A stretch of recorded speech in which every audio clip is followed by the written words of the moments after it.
नमस्कार। हर घर पाठशाला में आप सबका स्वागत है। प्यारे बच्चों, हम कर रहे हैं चैप्टर नंबर 7 की एक्सरसाइज 7.1। जो पहला क्वेश्चन है स्क्रीन पे आपके सामने है। अपनी बुक पास में रखिए और टिक भी करते रहिए। तो क्या है पहला क्वेश्चन? निम्न कथनों को पूरा कीजिए। Complete the following statements. तो जो पहली स्टेटमेंट है क्या है? पहली स्टेटमेंट में बोला गया है कि दो रेखाखंड सर्वांग सम होते हैं यदि। कब सर्वांग सम होते हैं बच्चों बताओ? और सर्वांग सम आकृतियाँ जो होती हैं इसके बारे में हमने पिछले वीडियो में डिस्कस किया हुआ है। और हम अब ये भी जान गए हैं कि जो सर्वांग सम आकृतियाँ होती हैं वो हर तरह से बराबर होती हैं। उनके सारे अंग बराबर होते हैं और एक आकृति दूसरी आकृति को पूरी तरह से ढक लेती है। तो क्या आप बता सकते हैं कि दो रेखाखंड कब सर्वांग सम होते हैं? ये देखिए स्क्रीन पे। अब आप जान गए होंगे, जब एक रेखाखंड दूसरे रेखाखंड को पूरी तरह से ढक ले तो वह सर्वांग सम हुए। तो हम कह सकते हैं कि दोनों क्या होने चाहिए? बिल्कुल बराबर लंबाई के। तो इस तरह से हम इसको कंप्लीट कर सकते हैं स्टेटमेंट को कि अगर उनकी लंबाइयाँ बराबर होंगी तो वो क्या होंगे? कॉन्ग्रुएंट, सर्वांग सम। अब देखिए दूसरी स्टेटमेंट है, दो सर्वांग समकोणों में से एक की माप 70 डिग्री है तो दूसरे कोण की माप कितनी होगी? सोचो बच्चों। अब देखिए यहाँ पे जो दो कोण हैं वो सर्वांग सम है, ये पहले से दिया हुआ है। सर्वांग सम है इसका मतलब हुआ वे हर तरह से बराबर हैं।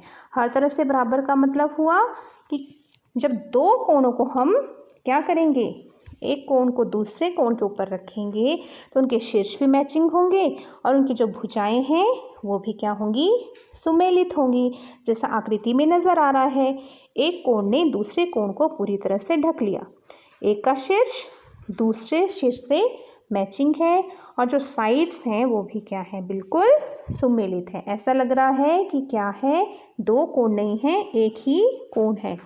तो इसका मतलब हुआ कि दोनों क्या है आपस में? बराबर। तो एक का माप 70 डिग्री है तो दूसरे का भी कितना होगा? 70 डिग्री। इस तरह से आपने लिख लेना है। अब तीसरा है, जब हम कोण A बराबर कोण B लिखते हैं तो हमारा वास्तव में अर्थ होता है, क्या होता है बच्चों? कोण A बराबर है कोण B। इसका मतलब है कि दोनों की जो मेजरमेंट है, दोनों का जो माप है वो बराबर है। तो आपने इस तरह से लिख लेना है। अब जो नेक्स्ट क्वेश्चन है उसमें कहा गया है कि अपने वास्तविक जीवन से हमें क्या करना है?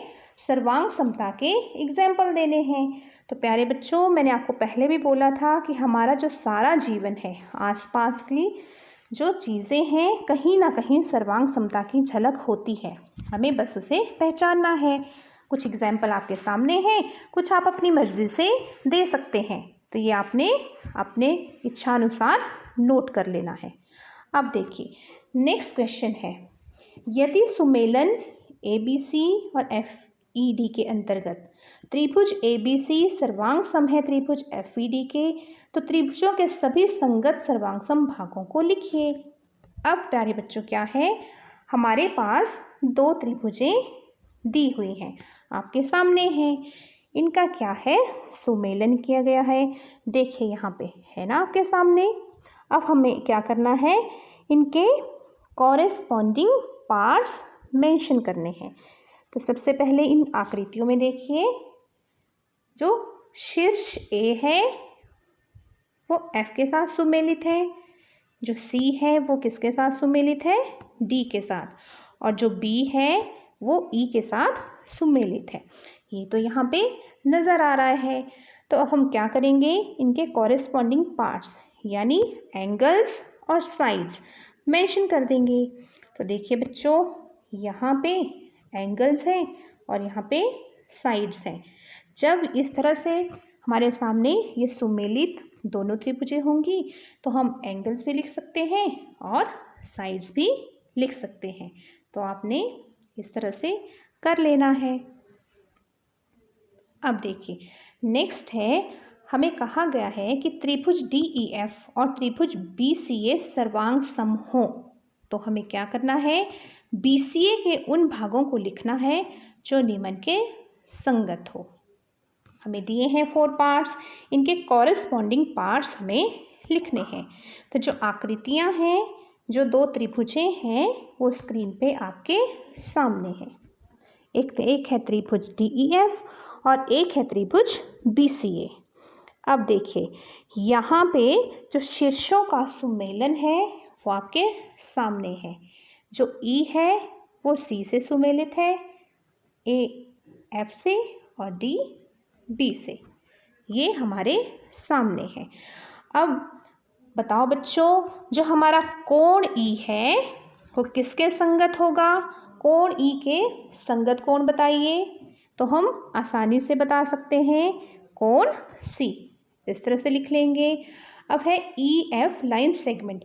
जो EF रेखाखंड है ये है प्यारे बच्चों, बताइए ये किसके कॉरेस्पॉन्डिंग होगा?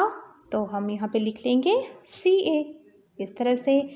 उसी तरह जो कोण F है वो किससे सुमेलित होगा? कोण A के। आपने इस तरह से लिखते जाना है। लास्ट है हमारा DF लाइन सेगमेंट। जो DF लाइन सेगमेंट है, देखो बच्चों आकृति में, उसका जो कॉरेस्पॉन्डिंग पार्ट है वो कौन सा है? बिल्कुल सही, उसका जो कॉरेस्पॉन्डिंग पार्ट है वो है AB। यानी DF लाइन सेगमेंट जो है उसका कॉरेस्पॉन्डिंग लाइन सेगमेंट है AB लाइन सेगमेंट। तो इस तरह से आपने लिख लेना है। प्यारे बच्चों, इसको रिवाइज भी करना है और कॉपी पर नोट भी करना है।